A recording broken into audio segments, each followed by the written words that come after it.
नमस्कार दोस्तों, स्वागत है हमारे चैनल अनमोल धर्मा वचन में। मित्रों, आज हम लोग जानेंगे कि पितृपक्ष में पितरों को खुश करने के लिए कौन सी कथा सुननी चाहिए। दोस्तों, पितृपक्ष में कथा सुनने या पढ़ने का विशेष महत्व है।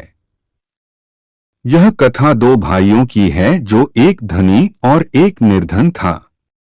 आइए आप भी श्राद्ध पक्ष के दिनों में यह कथा पढ़े और अपने पितरों को प्रसन्न करके पाए उनसे अनेक शुभ आशीष। पितृपक्ष की लोक कथा के अनुसार जोगे तथा भोगे दो भाई थे। दोनों अलग अलग रहते थे। जोगे धनी था और भोगे निर्धन। दोनों में परस्पर बड़ा प्रेम था। जोगे की पत्नी को धन का अभिमान था, किंतु भोगे की पत्नी बड़ी सरल हृदय थी। पितृपक्ष आने पर जोगे की पत्नी ने उससे पितरों का श्राद्ध करने के लिए कहा तो जोगे इसे व्यर्थ का कार्य समझकर टालने की चेष्टा करने लगा, किंतु उसकी पत्नी समझती थी कि यदि ऐसा नहीं करेंगे तो लोग बातें बनाएंगे। फिर उसे अपने मायके वालों को दावत पर बुलाने और अपनी शान दिखाने का यह उचित अवसर लगा। वह बोली, आप शायद मेरी परेशानी की वजह से ऐसा कह रहे हैं, किंतु इसमें मुझे कोई परेशानी नहीं होगी। मैं भोगे की पत्नी को बुला लूंगी, दोनों मिलकर सारा काम कर लेंगी। फिर उसने जोगे को अपने पीहर न्योता देने के लिए भेज दिया। दूसरे दिन उसके बुलाने पर भोगे की पत्नी सुबह सवेरे आकर काम में जुट गई। उसने रसोई तैयार की, अनेक पकवान बनाए, फिर सभी काम निपटाकर अपने घर आ गई।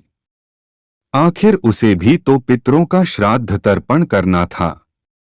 इस अवसर पर न जोगे की पत्नी ने उसे रोका न वह रुकी। शीघ्र ही दोपहर हो गई। पितर भूमि पर उतरे। जोगे भोगे के पितर पहले जोगे के यहाँ गए तो क्या देखते हैं कि उसके ससुराल वाले वहां भोजन पर जुटे हुए हैं।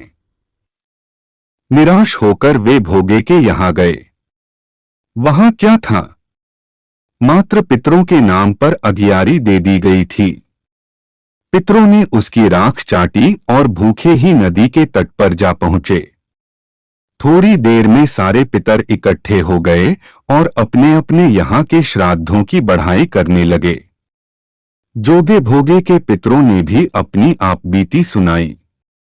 फिर वे सोचने लगे, अगर भोगे समर्थ होता तो शायद उन्हें भूखा न रहना पड़ता, मगर भोगे के घर में तो 2 जून की रोटी भी खाने को नहीं थी। यही सब सोचकर उन्हें भोगे पर दया आ गई। अचानक वे नाच नाच कर गाने लगे, भोगे के घर धन हो जाए, भोगे के घर धन हो जाए। सांझ होने को हुई। भोगे के बच्चों को कुछ भी खाने को नहीं मिला था। उन्होंने मां से कहा, भूख लगी है।